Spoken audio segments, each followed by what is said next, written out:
আমরা পুরুষরা খুব অদ্ভুত। পুরুষরা কখনো সফল হতে চায় বাবা মায়ের জন্য, কখনো সফল হতে চায় প্রিয় মানুষটাকে পাওয়ার জন্য, একটা সময় খেটে মরে স্ত্রী আর সন্তানের জন্য,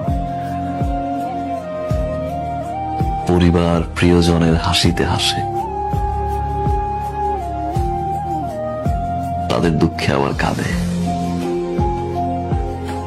পুরুষ যখন নিজে বাঁচতে চায় তখন আর সময় থাকে না।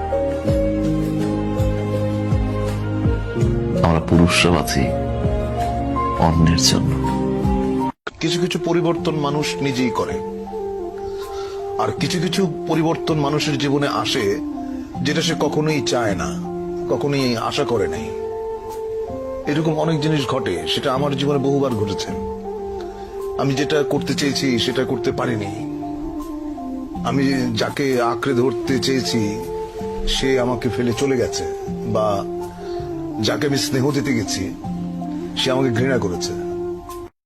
পুরুষ মানুষকে তো সারাদিন পরিশ্রম করে ক্লান্ত হয় পরিবারের চাপে, অশান্তি। জীবনটা একটা পচা তরমুজ হয়ে গেছে। তরমুজের উপরটা কিন্তু দেখলে বোঝা যায় না যে ভিতরে কি ভালো না পচা। সবাই খালি আমার গাড়িটাই দেখে, কিন্তু আমার কষ্টটা কেউ দেখে না, বুঝতেও চায় না। কাউকে ভালোবাসতে পারছি না আমি, কারণ আমি আপনাকে খুঁজে পাই না। আমি সেই মানুষটাকে খুঁজে পাই না যে মানুষটাকে আমি ভালোবাসি। আমি সেই মানুষটাকে খুঁজে পাই না যে মানুষটা 24টা ঘন্টা আমার খেয়াল রাখতো।